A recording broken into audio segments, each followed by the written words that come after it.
They are from Taiwan. Yeah, from Taiwan. Yeah, so we have Dr. Ye. Dr. Ye. We asked him if he could present to us because he's a neurologist. So he is able to operate the brain patient. Yeah, so he's in a very good position to assist us with the neurological assessments of our patients. Yeah. So, 谢谢 Dr. Yi. 谢谢。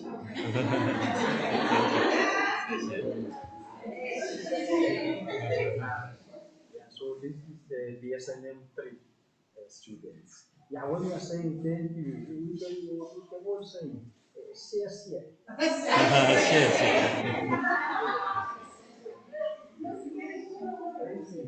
Okay.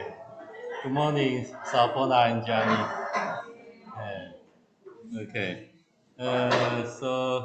Thanks, Adams, to invite me to give this lecture today in Southern Africa, Nazarene University, and I'm very happy to be here. I am currently associate professor of neurology in Taipei Medical University, and also I currently work here. I'm working in the Taiwan Medical Mission for 1 year. So this is a good chance for me to be here to share my knowledge with you. So today's the topic Adams asked me to teach about the triage, especially for the neurological assessment.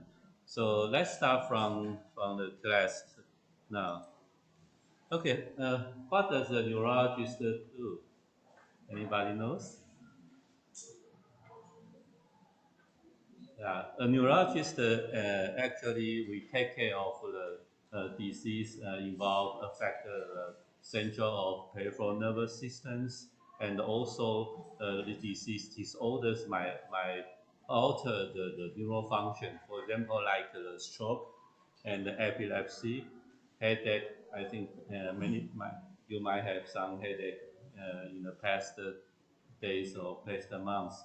And the pain disorder, sometimes you strain your back or get injury, you have pain, and some disease like multiple sclerosis, myasthenia gravis, muscle disease, peripheral nerve disease, and also as the aging society, we face another issue is about the neurodegenerative disease. You might hear about the dementia, Alzheimer's disease, and the Parkinson's disease, and some spinocerebellar ataxia, and also neurologic disorders might be genetic inherited. So I also take care of some genetic disease patients in my clinic.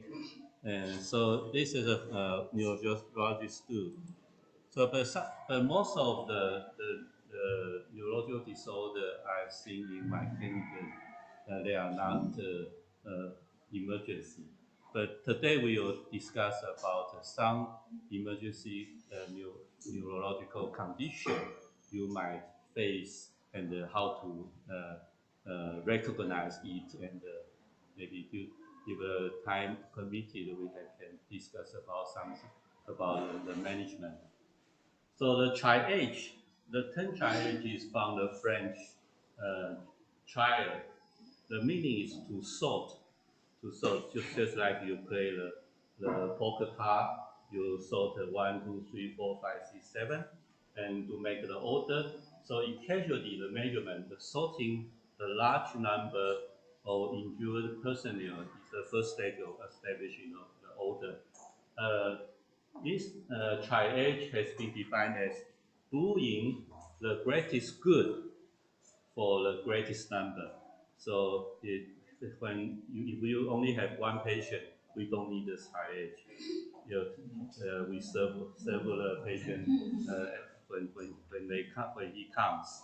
But if there's a 100, 200, or thousands of patients coming, we need a triage to sort to make a order priority to find out the potentially threatened of life. So triage is simply a sorting process that can apply to various situations that allow to doing the greatest good for the greatest number.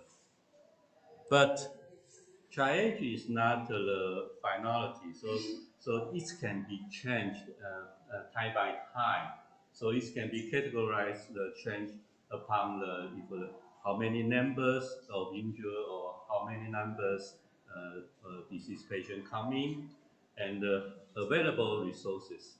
In a place in a good medical center, they can the capacity can afford many patients, so it's the triage can be different from the small health center.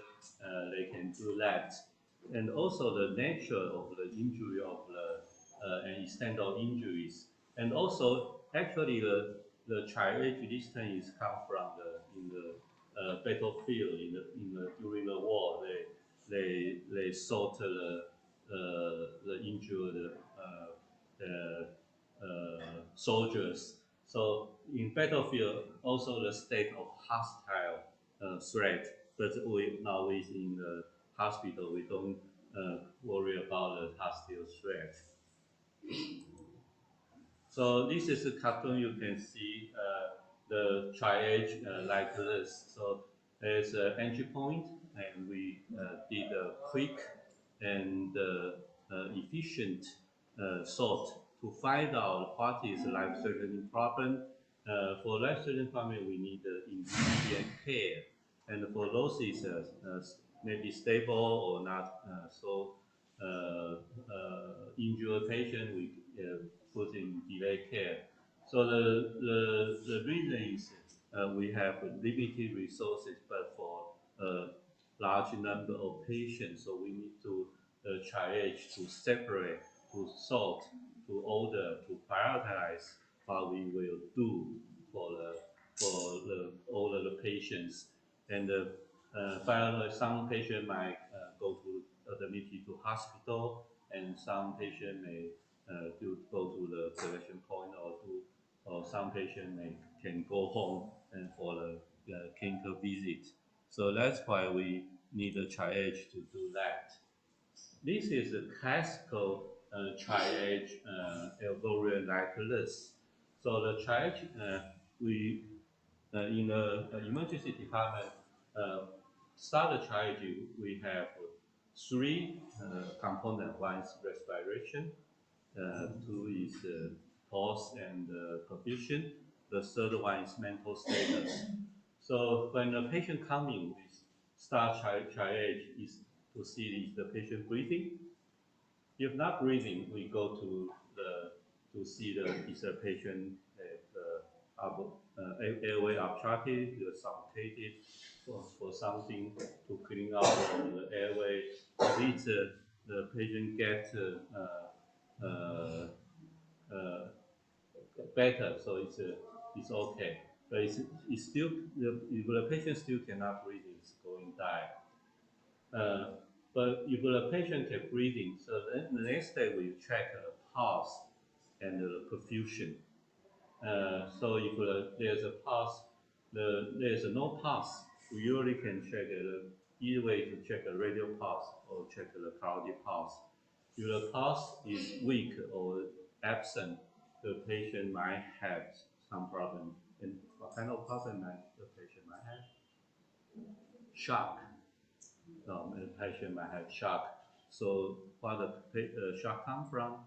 Maybe to blood loss. So we need to control to check the breathing and breathing point and control the breathing. And if the pulse is okay, so we need to quickly assess the mental status. If the patient can follow command, ask the patient, who are you and where are you? So if the patient can answer properly, that's fine. You can put on delayed care because the patient can breathe spontaneously can good perfusion, and also can have clear mental status, we can put on delayed care. But if the patient is unconsciousness, yeah, it's a need to immediate care. So that's the classical triage will include respiration, perfusion, and the mental status. Now today we will focus on the mental status, uh, especially the neurological part. Yeah. So for the mental status, uh, we can ask some simple questions. Uh, for example, like can the patient follow simple command? You can ask the patient to raise arm or close your eyes and raise leg and something else. So if the patient can follow a simple order, that's fine. For adults, you can put in the delay or yellow code. But for the pediatric patient, sometimes you cannot, for the children too early, too young, they cannot follow your order, but you can check for the pain response. Pain response is appropriate, that's fine. The children can put in the delay or yellow. But if the patient cannot allow to follow the simple command, we need to immediate care. For adults, we need immediate. For pediatric, we sometimes if the children cannot say anything and cannot follow your order, but you can check the pain response. If the pain response is appropriate, is inappropriate, for example, you put the pen, the patient has a different posture or unresponsive to natural stimulation, that's a problem. You need immediate care because for the young children, they might not say what's wrong with him or her. So this is the RPN, mental state we need to care about that. And among the emergency presentation, the number of patients with neurological condition, disturbance, and disorder has grown considerably according to a report from 2019. There's about 15% of the patient for the emergency department admission. So that's why we need to this why this class is important for you to recognize which neurological condition you have to recognize it and it should be act properly and as soon as possible. So, but there's a challenge for neurological patient. There's some challenge. The one is the assessment of this patient might be difficult because the neurological symptom is there's a wide variety of non-specific symptoms. For example, headache. Many people have headache. I also have headache. Yeah, sometimes. Yeah, but is headache dangerous? So we have to find out some clues to recognize it is dangerous and to fit the triage to see if it needs immediate care or delayed care. And also the non-specific symptom is there's a potentially broad etiology. For example, if the patient cannot speak, they might be due to the articulation problem, but might be due to the speech problem, aphasia, caused by the cortical infarct or cortical lesions. So sometimes the emergency department doctor or staff might have a safety thinking. Yeah, they want to miss anything. So the result is a retrospective study show that only one third of patients referred to the rapid referral neurologic clinics, they are really really need to urgent uh, evaluation. So only one third, not all the patient present with neurological symptoms, they need urgent care. But in the other condition, on the contrary, at the same time, uh, however, treatment of patient presenting with some neurological emergency, for example, like acute ischemic stroke, we'll discuss later, cerebral hemorrhage, status epilepticus, or meningoencephalitis. Those disease, neurologic disease, are time sensitive for management and require immediate recognition and management in the emergency department. So how to recognize this code red is the purpose so I want to teach you. Okay. So from the classic triage, we only see the respiration, perfusion, and the mental status. But for neurological patient, in 2019, the European Neurological Association they developed a Heidelberg neurological triage system. Uh, I think it's easily for the medical staff, doctors, nurse to find out the code red.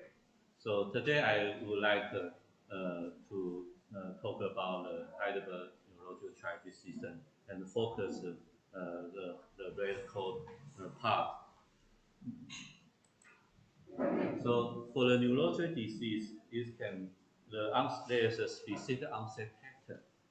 So they can occur suddenly. Uh, it means the neurologic symptom occurred very quickly within several seconds to several minutes, then subside. Or can be acute onset that it happened for several minutes to several hours. Then but sometimes the subacute onset is developed slowly for a few weeks to a few months. And also there's a chronic solid progressive disease like the neurodegenerative disease like Alzheimer's disease, Parkinson's disease. Today we only discuss about the sudden acute part neurological disease. Those part of neurological disease, it can be seizure, this can be shock, this can be infection. So today we would like to discuss the three parts. Uh, for the code red, there's several conditions you might uh, recognize if the patient feet loss, you go to the emergency care and you should put the child highest priority. Let's take a look at each one. For the first one is a sudden neurological deficit, ongoing or transient, less than 12 hours or upon awakening. So the neurologic deficit, actually our nervous system control our whole body. From we have central nervous system from cortex, brainstem, and spinal cord, and we have peripheral nervous system to the muscle and making your finger, hand grip and walking. So this is a complicated neural network, but there's the order, specialized order and organization of nervous system inside your body.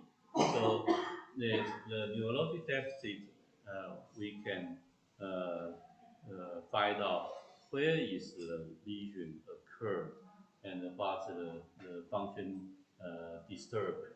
So for the neurologic deficit, we can check if there are motor deficit, is any weakness of hand, arm, or leg, or facial weakness, or and the speech problem is if you disturb speech, cannot speak clearly, and also the diplopia if the patient asks the patient to look at the things he or she say they can look at the two image uh, um, separately, and the sensory deficit if the patient has numbness and loss of sensation on one side of body, and also the vertical is severe imbalance. So for the balance problem, there's also a complex control of nervous system from the front cortex to the also the cerebellum is involved. So if a patient has severe imbalance, you might think that might have cerebral problem.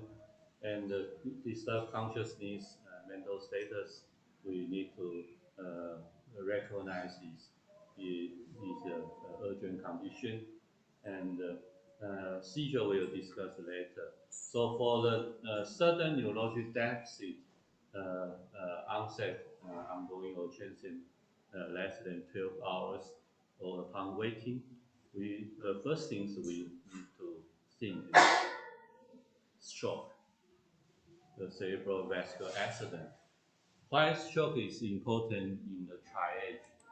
This is because in 1995, there's a clinical trial using the tissue plasminogen activator for the acute ischemic stroke patient within onset within 3 hours. They found that there's excellent outcome at 3 months on all scales. So it means that the patient, if you do nothing, the patient there's about 50% of patients they are dependent others when in the 3 months. But if you do the TPA within the 3 hours, within the golden time, the time window, it's reduced the one third of patients are dependent to others. So the daily activities can be restored in some of in many of patients.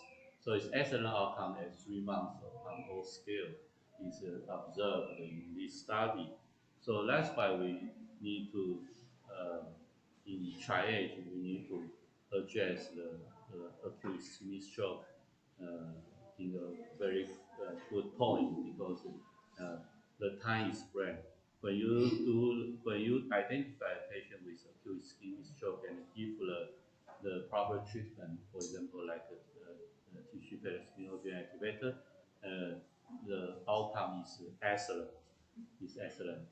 So that's why the triage, the acute ischemic uh, stroke is the very important part in the neurological.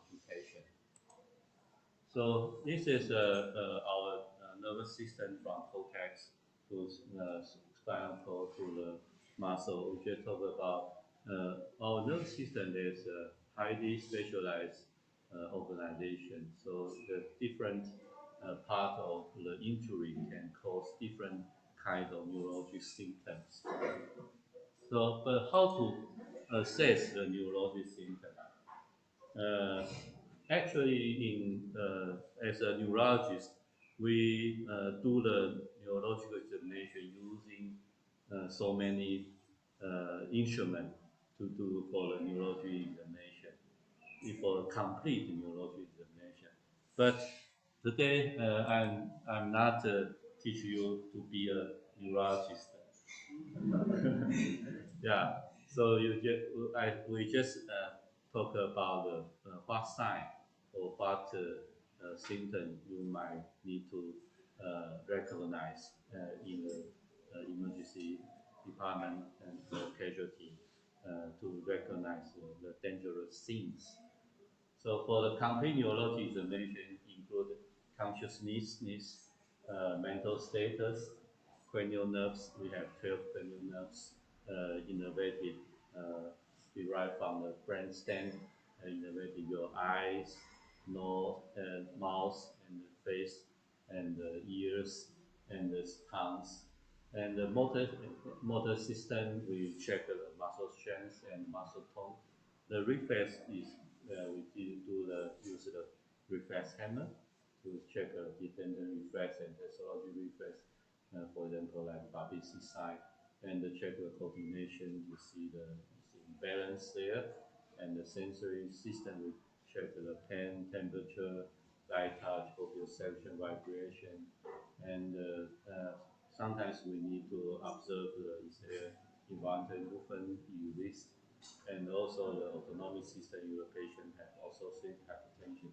This is a complete neurological examination we needed to address and describe in, but we don't need to do so many things because it takes time. Do a continuous examination take at least 30 minutes, so you don't have time to do triage in the casualty. So let's talk about some important neurological signs symptoms you should not miss. The first one is consciousness. Consciousness. I think everybody knows conscious, clear, and alert, awake, and oriented. And you are taking notes and thinking what I say, and so you are okay. But for the conscious is confusion, means is responsive to stimuli, but disorient to time, person, and place. We say it's confusion. For Jocelyn is a patient like initiate inclining to sleep, but it's awake, arousable. So hey, they can open the eye and respond to some stimulation. If the patient has only little spontaneous physical or mental activity, we call it stupor. But if the patient has no response to most painful stimuli, we call it coma. We call it coma. So the coma patient and the stupor patient, we need to take a more serious condition. So for the consciousness, uh, there's a widely used is Glasgow coma scale. I hope everybody at the case you can assess the patient with Glasgow coma scale quickly and correctly. So let's take a look about the Glasgow coma scale, GCS. The Glasgow coma scale contains three parts: the eye opening response, verbal response, and the motor response. If the patient has all no response, they score 3. So the GCS, there's no zero point in GCS. The worst part is 3 point. So for the eye opening response, if the patient can open spontaneously, we score 4. If as the patient can open eyes to speech, it scores 3. If the patient open eye only to pain stimulation, we score 2. And for the verbal response, if the patient can orient it to time, person, and place, we score 5. So everybody are 5. So if the patient confused, party confused, use origin to time, place, and person. So if confused, we score 4. So if the patient only pronounce some inappropriate word, uh, like yes, no, or incorrectly, we score 3. If they only incomprehensible sound, we score 2. For the motor response, if the patient can obey command, as the patient to rest arm, he can do it correctly, it's score 6. If the patient move the limb to localize pain, usually we can stimulate do the apply the pain stimulation over here and over the sternum. But it is better to grab the neck to see if the patient can the arm will raise to localize pain. If they can localize to pain, score 5. And for the patient only withdraw from pain, it means that if the stimulation here, the patient, the arm doesn't come. So if you press the nail bed, the arm can withdraw. It's score 4. It's flash to withdraw from pain. The score 3, it means abnormal flash. Abnormal flash is like this. So you see the patient, the arm flexion and the leg extension. So this abnormal flexion is called decorticated posture. And the scope 2 is abnormal extension. You see the upper one is abnormal extension. You see the arm is extension and leg extension. It's called the cerebrate posture. Uh, the score 3, 4, and 3 means decorticate means there's I have some problem affect the supratemporal region. But for the abnormal extension, like it means the patient might have lesion affect the brain stem. So it's for the 2, 3 is very they have highly morbidity and mortality for this patient. So for the posture and the consciousness, you can see this patient might have great potential to life threatening. But if the patient is intubated with endotracheal tube, we put a T, VT, and if the patient has hemiparesis, like the patient has stroke, how do we define the motor response? We score the best performance. For the stroke, they may affect one side, but the other side is okay. So if the other side can overcome, and we still score 6. So I think all of you are the classical muscle should be 15, right? Yes, good. So let's take a quiz uh, to, to see you can apply the classical muscle correctly. So let's see the case. A 50-year-old man visited the emergency room because of living weakness. He moved the arm hand away when you apply pressure to the nail bed, and the patient could make words but not form sentences. He opened his eyes and did not speak. What's the GCS? Anybody want to answer?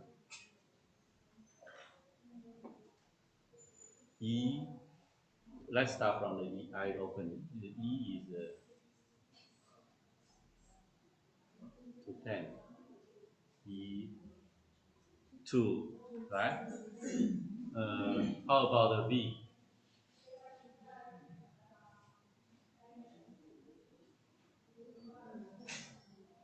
V 3. He can make a word, but not form sentence. How about the M? 4. Yeah, very good. E2, V3, and 4. So the GCS total score is 9. Okay, let's take another case. Take a look at another case. A 63-year-old lady sent to the emergency room because of conscious disturbance. She opened her eyes in response to pain, make no verbal response. When provided with a stimulus, she flex and adduct both arms. So the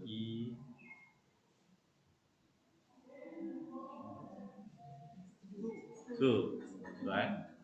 V1 and the M.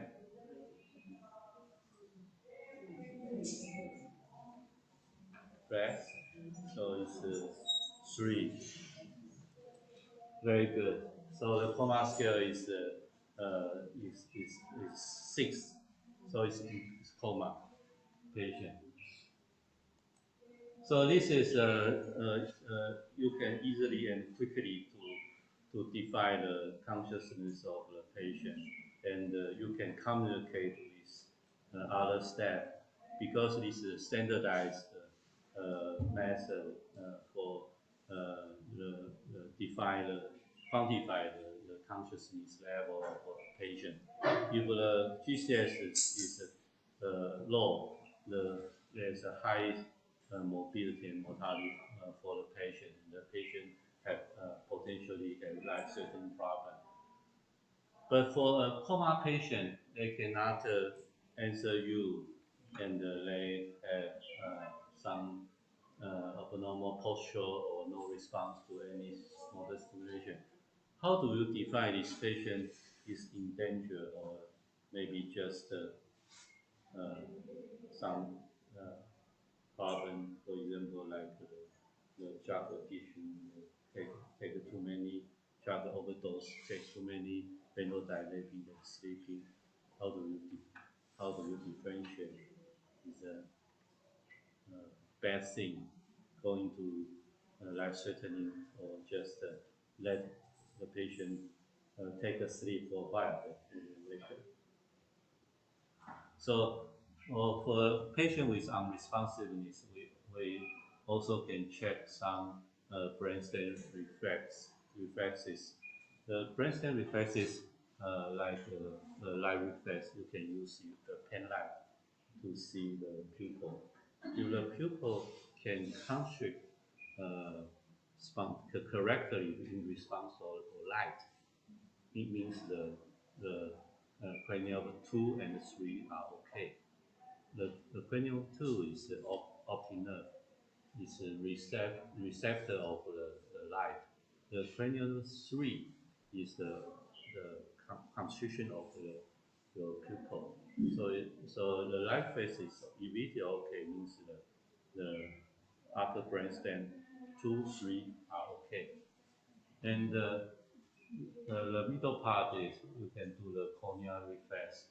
The corneal reflex, we can apply there's a cotton tip you apply to the cornea. Then the patient, you can see the patient and close your eye, close your eye. Or if the patient eye open, you put some moving object to the eye, you spontaneous opening, spontaneous closing. It's called a corneal reflex. Corneal reflex is the reception, the sensor input is 5, the motor output is 7. So if the corneal reflex present, it means the middle brainstem, the pons is okay. And if the patient have cough reflex, cough reflex need the cranial nerve 9 to give the sensory input, and the cranial 10 and the medulla function to make a cough. So you will put some the suction tube. A patient can cough, induce cough, so it's fine because it means the medulla function, the low brainstem function, is released. So if the patient, even the patient is unresponsive, but if all the brainstem reflex present and the intact, you may not worry too much, just observation. And but you still need to check the underlying cause, maybe due to drug addiction or drug overdose or metabolic problem, not because stroke or cerebral hemorrhage or other life-threatening issue. So, but if the patient the patient loss of the brain stem reflex, the patient means the patient is going to die. Yeah, it's potentially life-threatening. So this is the 12 cranial nerve. Today I don't want to give you too much stress to remember all of them. Yeah, we just talk about the brainstem reflex. The cranial nerve derived from our brainstem, upper part, middle part, and lower part. But there's some neurological side, you can you may see in the casualty or maybe in the clinic. I just take some example to let you know how our brain organize the, the, the brain, the neural activity, the physiology function. This is a facial nerve lesion. For the facial nerve lesion, you may see the patient have drooping lip, asymmetry of face. But how do you know where the lesion is? How do you know where the lesion is? It is not difficult. It is because the innervation is different to the forehead. For your forehead, the frontal area, the forehead is innervated bilaterally. This means for the forehead, there's a nerve fiber from right and left cortex to the right or left side. But for the lower part, there's a contralateral innervated, contralateral innervated. So for a patient with cortical infarction, affect the face area, face motor area, you can see what the contralateral facial weakness, but the wrinkle is exist. You can see, as a patient to look up, you can see the wrinkle. You might you might not have wrinkle because you are so young. Not like me and FM, we have wrinkle and deeply.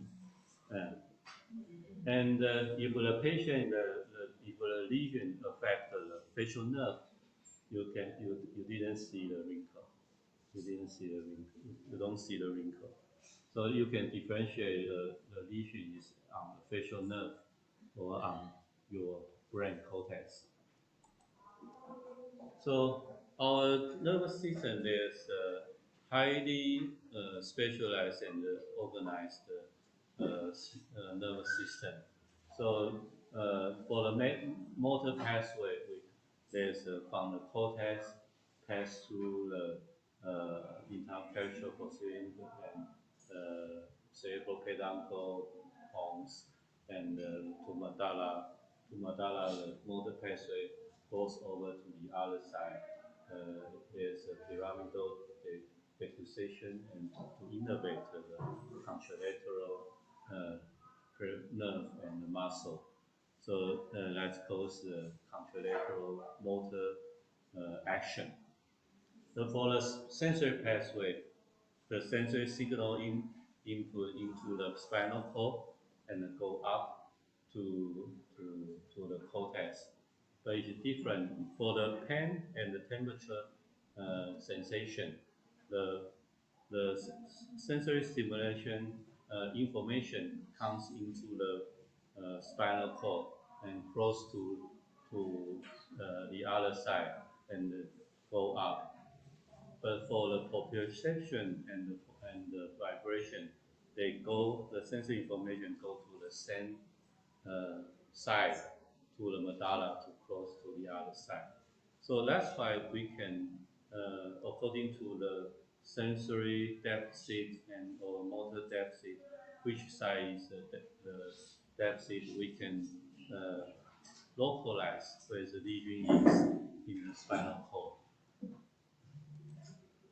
And we do and we check the dependent reflex to see the motor pathway involvement or do the Babinski side, like you scratch the foot, the sole.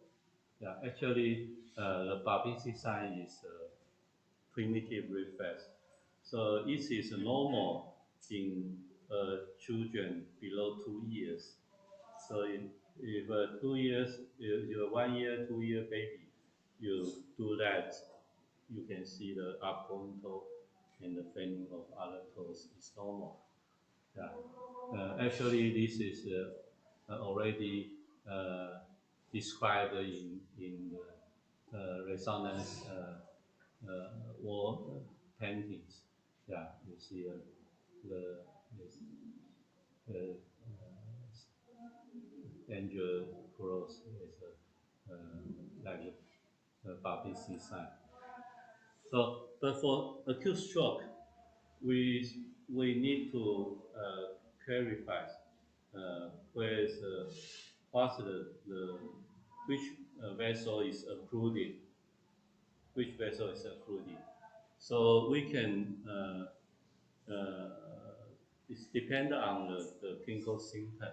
So we can use the clinical symptom to think which vessel is occluded because there's a specialized and topographic distribution of the nerve function. So for the middle cerebral artery syndrome, it's most commonly and most part of the brain supplied by the middle cerebral artery. There's innervated in the motor area, sensory area, and over the face and the arms. So for middle cerebral artery syndrome, we may see the patient have contralateral motor weakness of arm and the face. And also, the middle cerebral artery innervate our, for the dominant hemisphere, is innervated our speech area. So it can cause the aphasia, so cannot comprehend what you say and cannot speak fluently. So speech problem and contralateral hemiplegia of the arm and the face. For anterior cerebral artery syndrome, anterior cerebral artery supply the middle part of the brain in the yellow part. So this part innervate our leg. So for the anterior cerebral artery syndrome, you might see the patient have contralateral leg weakness. And for the posterior cerebral artery syndrome, there's a visual cortex over our occipital lobe. So the patient might have homonymous hemianopia, and also the innervate supply the thalamus, so the patient might have the sensory symptom, Sami pain syndrome.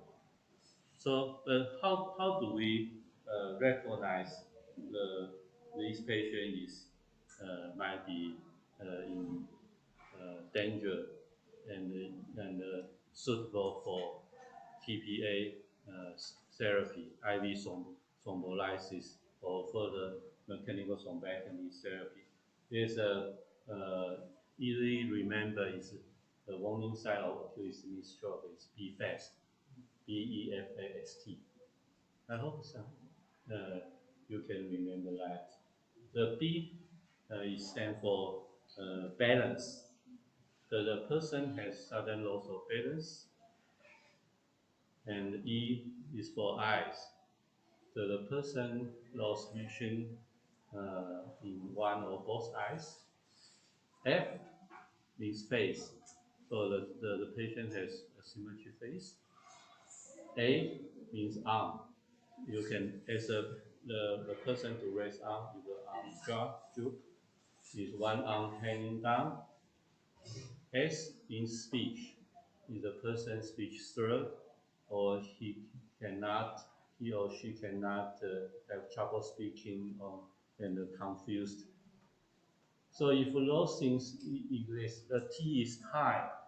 Record where is the onset time, because time is brain.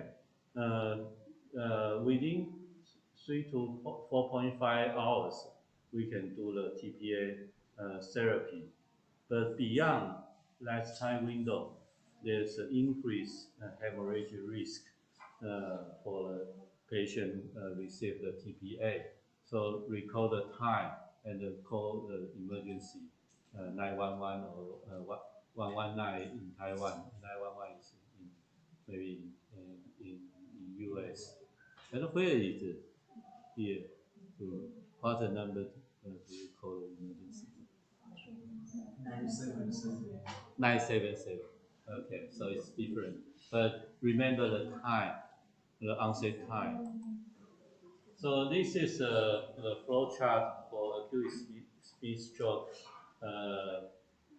widely used in many countries, including Taiwan, and we also use that flow chart to recognize and manage the acute ischemic stroke patients when they come to the casualty or emergency department.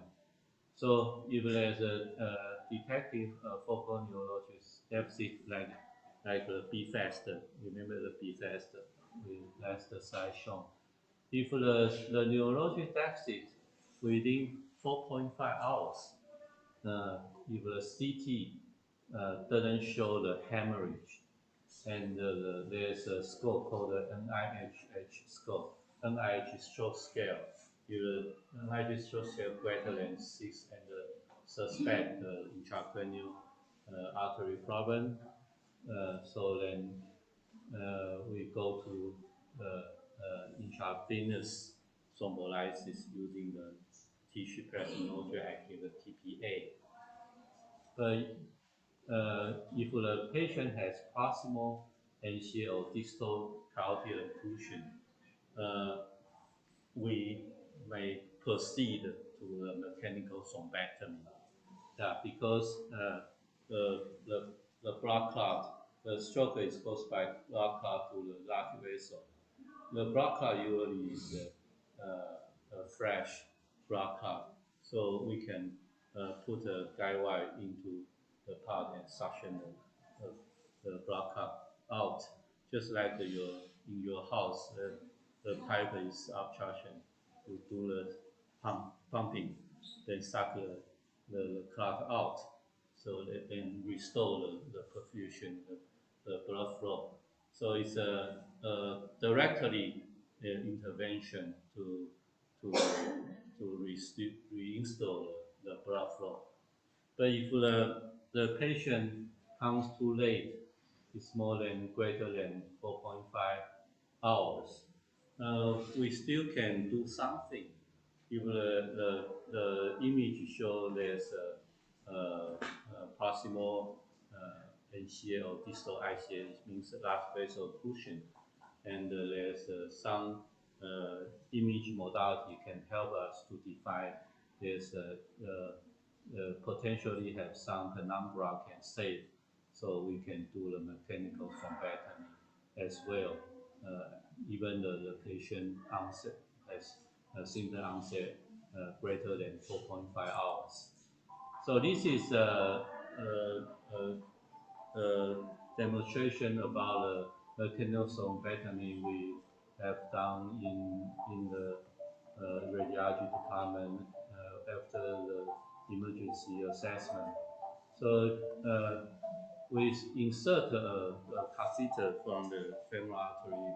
The catheter goes into the intracranial vessel to the blood clot part.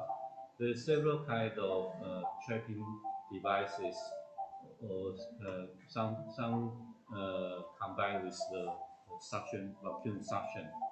Then they can retract the blood clot from the occluded vessel and install the blood flow and to reperfuse the ischemic brain.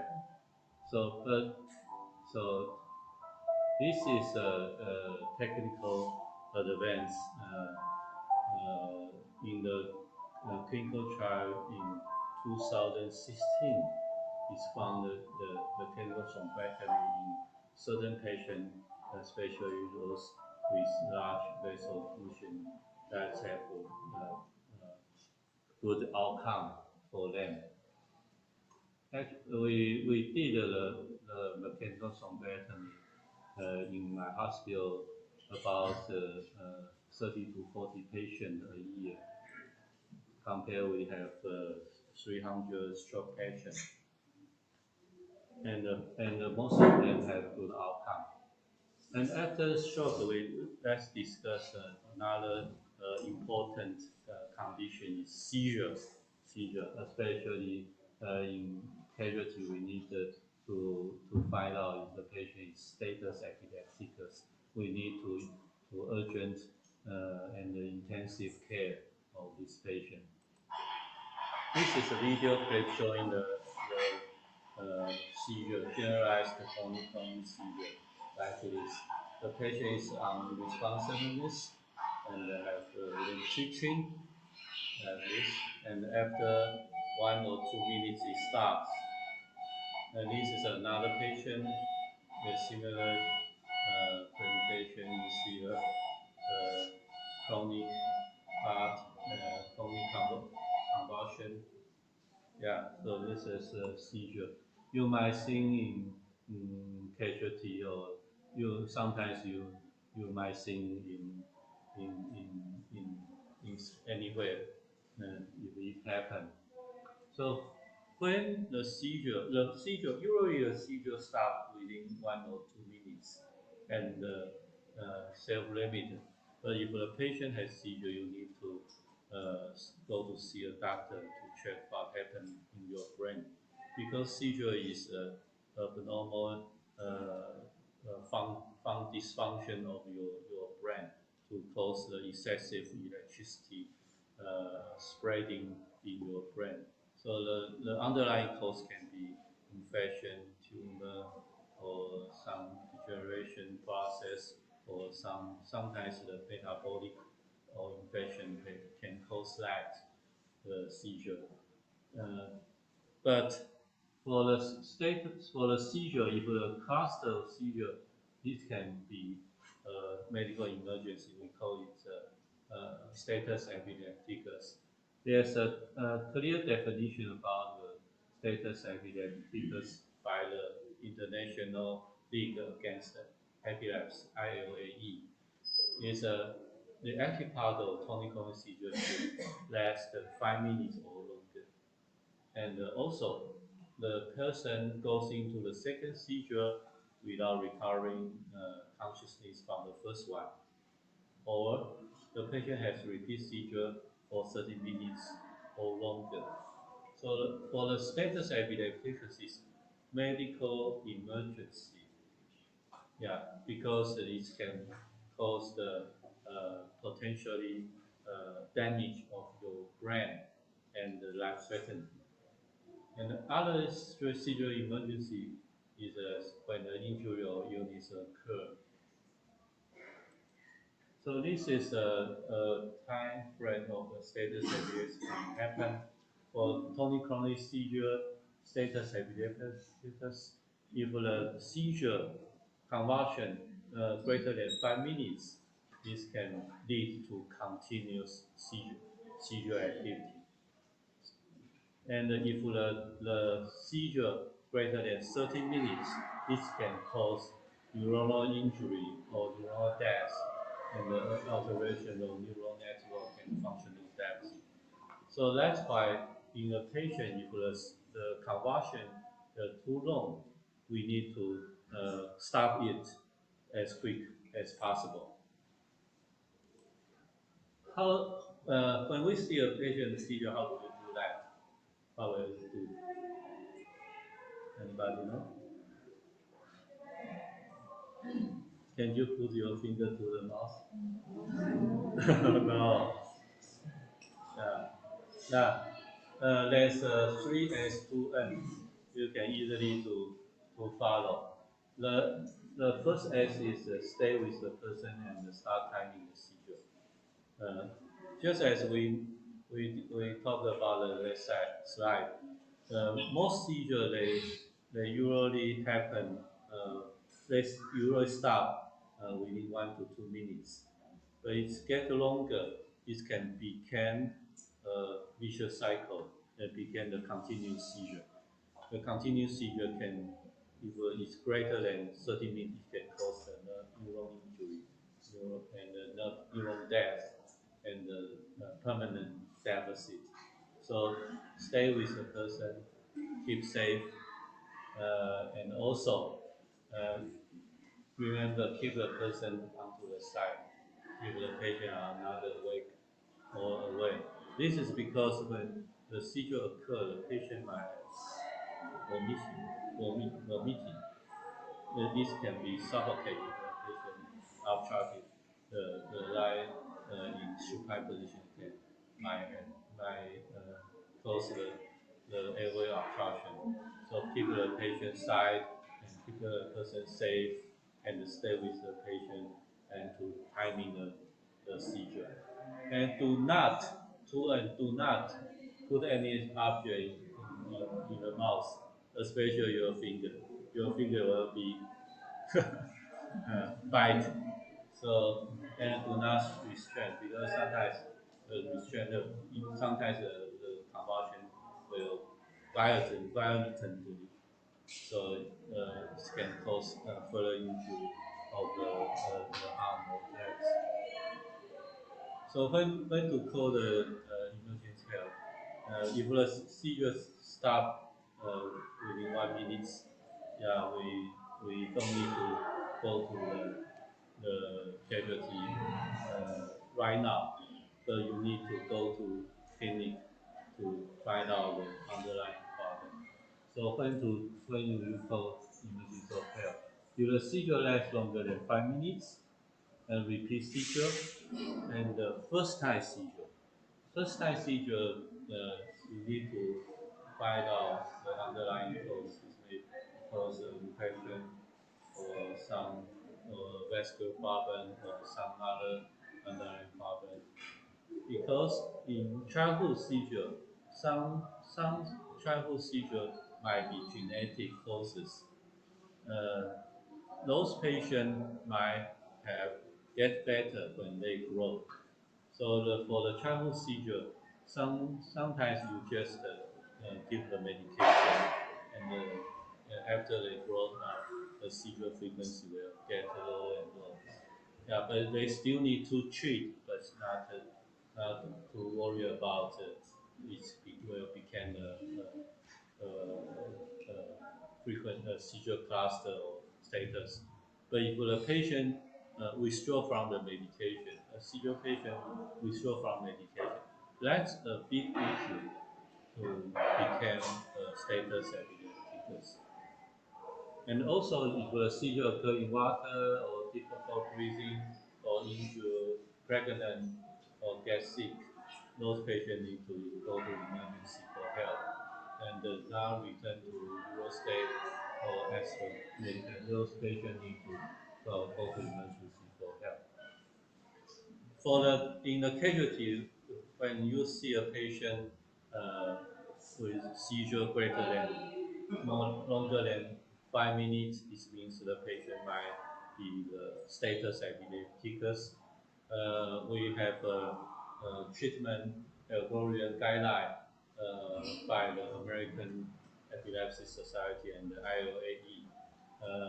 It's a time serious and a time sensitive measure and management.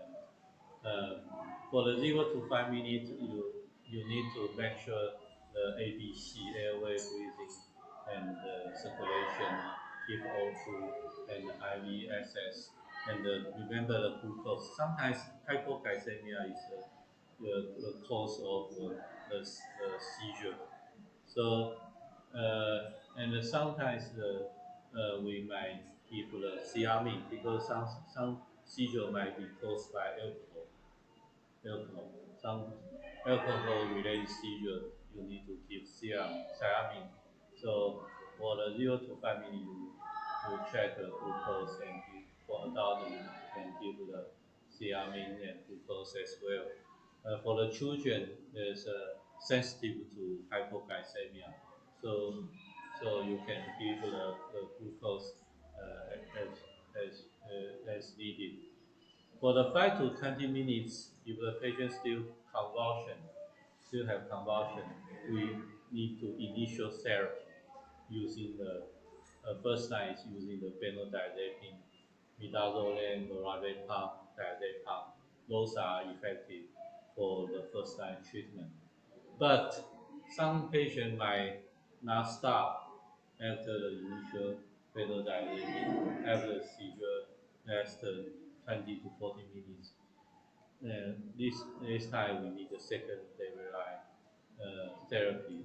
For example, like valproic acid, phosphatidylcholine, or Tivacet Kepra intravenous infusion.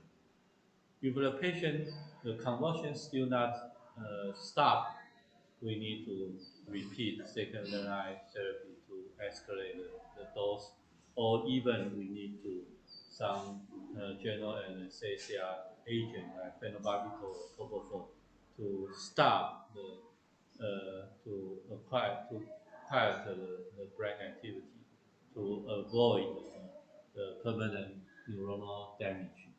So that's the protocol we do for the status efficacy, the emergency department. Okay. Another condition is conscious disturbance. We have talked about the consciousness assessment in previous slide. So if the patient have conscious disturbance within 24 hours, or if the patient has fever and also conscious disturbance greater than 24 hours, we need to call the REM. Means the patient needs immediate care. So let's talk about the differential diagnosis conscious disturbance. What's the problem by cause conscious disturbance? There are several conditions like cause conscious disturbance. It can be metabolic disorder, diabetes. Diabetes can cause there's hypoglycemia can cause the conscious disturbance, or the DKA, diabetes ketoacidosis hyper, also can cause the conscious change. And exposure to any kind of drug, alcohol or toxin, morphine, like morphine or some illicit drug may also patient become unresponsiveness. And also the temperature, body temperature, hyper or hypothermia can cause the conscious change. Yeah, and also the increase in intracranial pressure result from traumatic brain injury, stroke, or intracranial hemorrhage can cause the conscious disturbance. And also the central nervous system infection, meningitis, encephalitis can cause the conscious disturbance. And the neoplasm and also epilepsy there's a post-seizure state is postural confusion. Can cause a patient has conscious disturbance. So those things can, when you see a patient with unconsciousness, you have to think is any one of the cause you can do the further management and correct it. So the altered loss of consciousness it means Glasgow coma scale equal or less than 7. It means the patient can unresponsiveness. The patient can be coma, or in some condition, actually the patient is conscious clear, but it cannot respond to outside stimulation because the brainstem function, some of brainstem function is injured. For example, like Labin syndrome is can happen in the pointing hemorrhage. So the patient only can follow the order by the eye movement.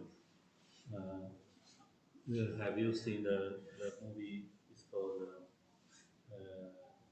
the, the butterfly. You may, it's an older, very older movie. The patient is caused by the intracranial hemorrhage of the pons. But for the coma status, we need to check is it a systematic problem or brain involvement. So for the systemic involvement, we need to know some if excess too much, or deficiency too low, or any drug or toxin. For example, like the alcohol, barbiturate, tranquilizer can cause the patient become unresponsiveness. For the excess, if the patient has liver failure, renal failure, carbon dioxide, or narcotics, and metabolic acidosis, hypernatremia, hypocalcemia, hyperthermia, thyroid storm, those can cause the patient become unresponsiveness. For the deficiency, the patient might have hypoxemia, low oxygen hypoglycemia, or B12 thiamine deficiency, or hyponatremia, hypocalcemia, hypomagnesemia, hypothermia, or low thyroid cause mesothelioma coma. Those can cause the patient become unresponsive. This is a systemic illness can cause alter consciousness. But the other part is the brain involved. It means some structural lesion affect the brain. This can be focal lesion or diffuse lesion. For diffuse lesion can be vascular, can be infection, or other like trauma, concussion, or post-ictal seizure state. And for the focal lesion, it can be hemisphere or brainstem involvement, can be hemorrhage, trauma, ischemic infarction, or other brainstem problem or neoplastic lesion. So this is important to use the GCS to, to do the first screening. Also in the casualty, you might see uh, many patients come to casualty because of the transient loss of consciousness or transient collapse is caused by vasovagal syndrome. Uh, most of the time, it's not dangerous things. So there's some clue to see the patient is just a vasovagal syndrome, not other uh, uh, dangerous things. The vasovagal syndrome can have some symptoms like dizziness, lightheadedness, and sense of being warm or cold, pallor, nausea, sweating, palpitation, blood emission, or hearing change. Those can be the symptoms before the patient can collapse. And usually, sometimes you can ask the patient if there's a trigger event. The pathophysiology is sometimes because the emotional or environmental triggers that cause the activation of our parasympathetic nervous system, then cause the vasovagal reaction to cause the drop of blood pressure and reduction of the brain perfusion so that then the patient can stand up. They usually restore the consciousness very quick within several minutes. So if the patient just vasovagal syndrome, you don't worry too much about it. But sometimes you need to check is it just vasovagal syndrome or other problems like the heart problem, cardiogenic syndrome, or other syndrome. Okay, so let's go to the last part of the code red is headache. I think anybody has headache before? Anybody has headache before? Not many. You are still young. You are still young. Uh, the prevalent age of for migraine is 20 to 40 years, and the prevalence of the migraine can be high as 9% in Taiwan, but I don't know if what frequency here is. So for migraine, it's just a primary headache. It's not dangerous. But this time, we talk about the triage, so we talk about dangerous headache. We need to define and recognize quickly. So, what kind of headache is might have potentially danger? It's sudden intense headache within 24 hours, or thunderclap headache. Thunderclap headache means thunderclap like lightning. So the headache develop reach to the maximum intensity very soon, within several seconds to several minutes to reach the maximum, then goes away or persist. For a patient with migraine, the primary headache, the pain usually go slowly for about 2 to 3 hours to reach maximum. So it's different from something like that. The patient say, "Wow, we have headache, explosive and reach the most severe headache within 1 minute, 2 minutes." That's a problem. That's not a primary headache or migraine. That is that you should be consider some dangerous condition. For example, like intracerebral hemorrhage or subarachnoid hemorrhage. And also the headache with noise vomiting or negative is might point out the patient may have increased intracranial pressure. So those headache you need to be coded in red to recognize if the underlying problem and treat properly. For the subarachnoid hemorrhage, it's frequently used due to ruptured cerebral aneurysm. The clinical presentation is sudden, intense, and explosive headache. So it's sudden headache. It's like a thunderclap. Yeah, and also SH can cause the uh, motor or neurological deficit, anaphylaxis, and also the subarachnoid hemorrhage, the blood in the CSF space and can irritate the meninges. So the patient can have meningeal sign, stiff neck, and if you do the lumbar puncture, you can apply the sample, you can see the blood in the CSF. So the SH is a dangerous condition because it's uh, some many subarachnoid due to the ruptured cerebral aneurysm.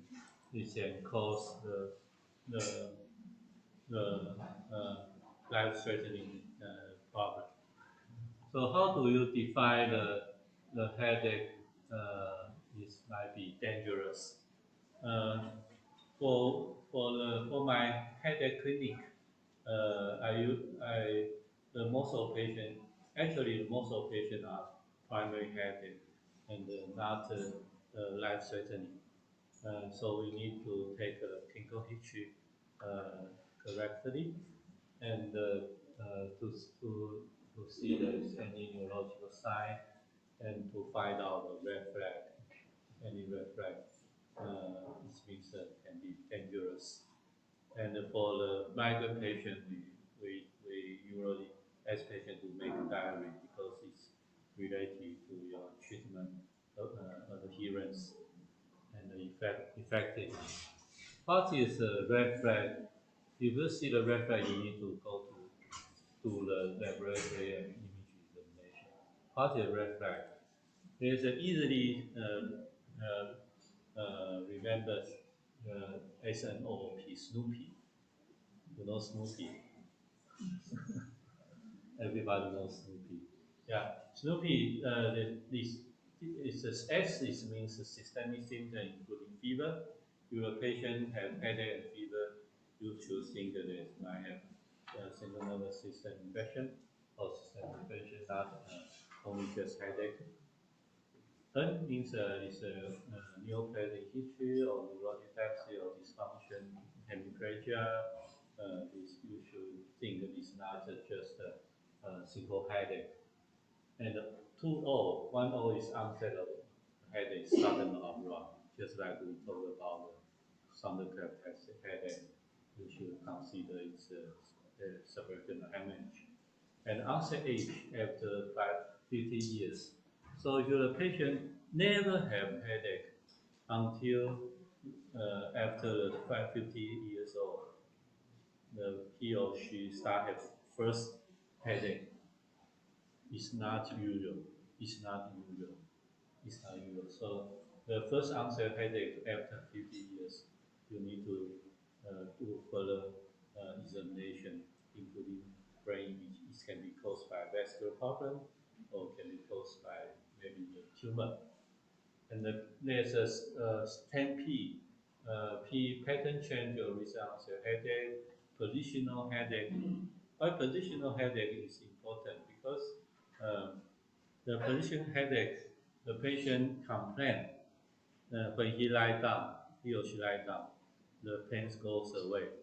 But when he sits up or walk, the pain happen. But when he lie down, the pain goes away. It means because the CSF pressure is low, it causes uh, intracranial hypotension. Uh, so this is a characteristic finding of a positional headache. The positional headache can be happen spontaneous intracranial hypertension can be happen also can happen after post-lumbar puncture headache because there is some leak of your CSF from the puncture site. And also the precipitated by stimulating corporal exercise, papilloma means those P means the patient might have increased intracranial pressure. And also the progressive headache, visual presentation, pregnancy, painful eye autonomic feature, post-traumatic onset, and the immune system problem.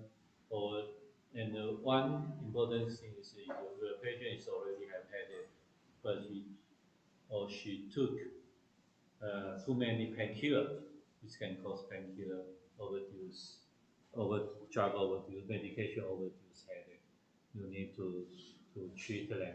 But it's not an emergency condition. You can treat them in clinic.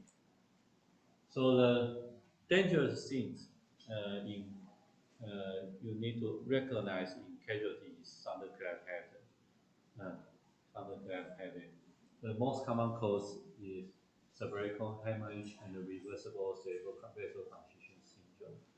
Reversible cerebral vasoconstriction syndrome is a spontaneous vasoconstriction of some part of middle cerebral artery or large artery. So it can cause ischemia. It also can cause south side hemorrhage. And less common like infection, sinusitis, cardiac, cervical artery dissection, intracerebral hemorrhage, ischemic stroke. It also can present like the thunderclap. But you should think about the most common cause, reversible cerebral vasoconstriction syndrome and cerebral hemorrhage.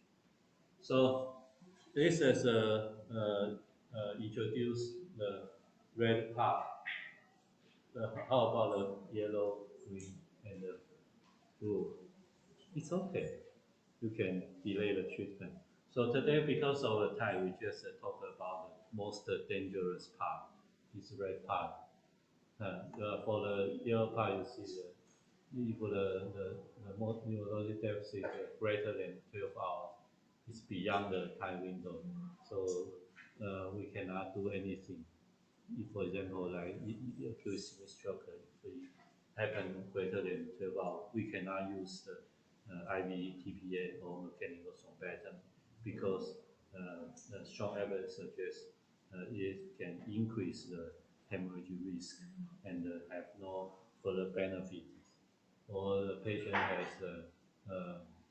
sudden and the ongoing headache greater than too long. The headache too long is not a very dangerous condition.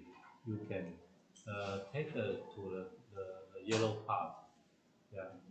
So I think nowadays, after the Triage development for several years, now for the neurological patient, the Heidelberg neurology trial decision, as my opinion, is relatively appropriate and reliable flow chart for you to uh, recognize which patient is in, should be cared immediately in the casualty or emergency department. Okay, that's what I talk today. Any question?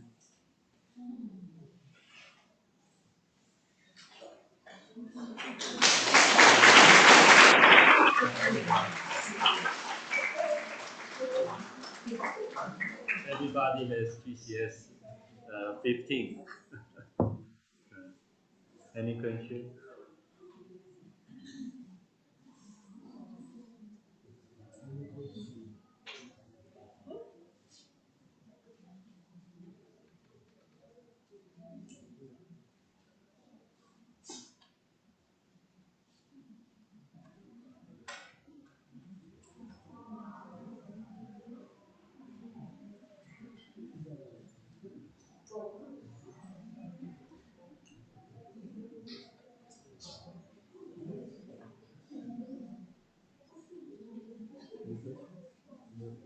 Yes, when doing the neurological mental status is abbreviation JOMAC. JOMAC. JOMAC means judgment, orientation, memory, abstract thinking, and calculation. That need a test battery. For judgment, you can ask the patient to if your house get fire, what will you do? Or the O is orientation. Orientation you can ask the person, ask the place, ask the time. For N, N is memory. For memory, you can simply tell the patient three things, then ask the patient recall back. For example, you can give a three term, red, yet happy, bicycle, and after a few minutes, we recall, ask the patient to recall. We recall, the patient he or she can remember. His immediate memory is okay. A is active thinking. Active thinking, you can ask the patient, for example, or you can ask what difference between the apple and orange. Anybody can ask, can tell me what difference between the apple and orange. Check your active thinking. What difference between apple and orange? Huh?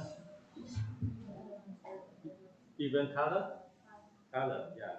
And what's the scent between apple and the orange? What's the scent? It's fruit, yeah, it's active thinking. And the C is calculation.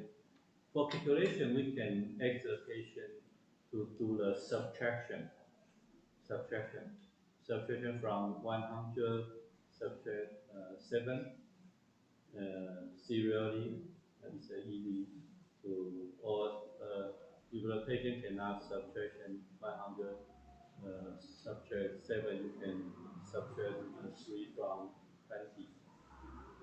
So do the single calculation. For the trauma, we can assess the patient as high cortical function, the judgment, orientation, memory, accuracy, and calculation. Yeah.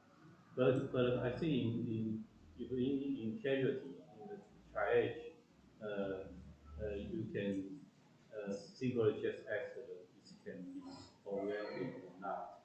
Yeah. Good. Maybe we can have another class to talk about the neurology simulation. you are interested in.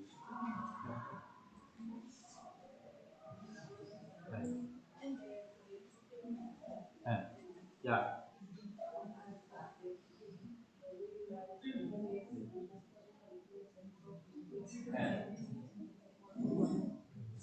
Cornea, you mean the brainstem reflex? I mean,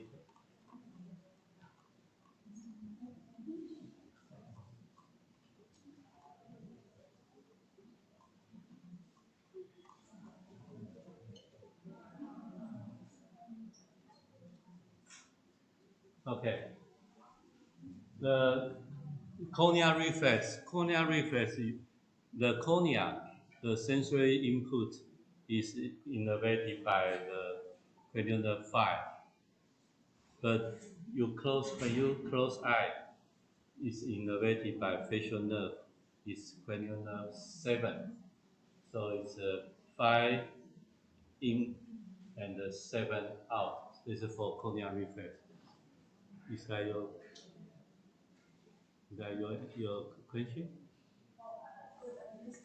Eh, yeah.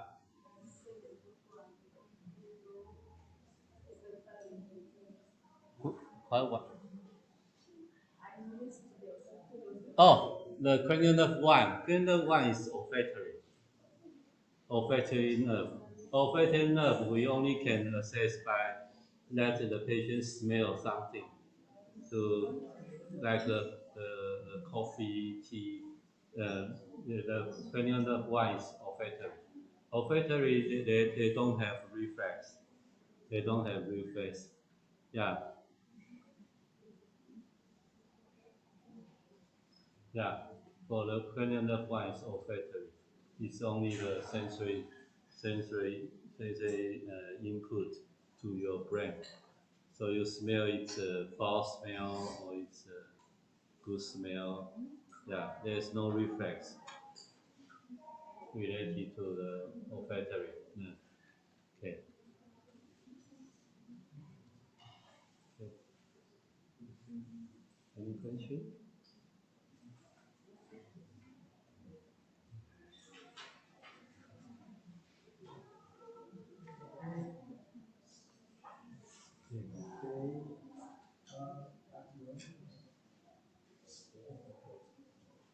Hi.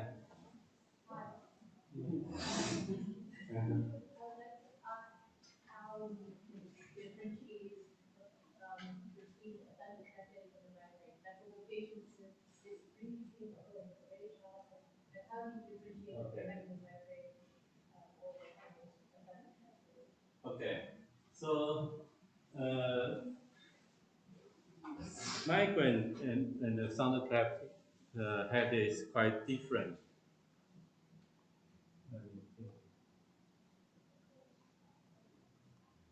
The migraine usually they are not present like the thunderclap headache. The migraine is usually start slowly to 2 or 4 hours to reach maximum, and they go away. Let me show you the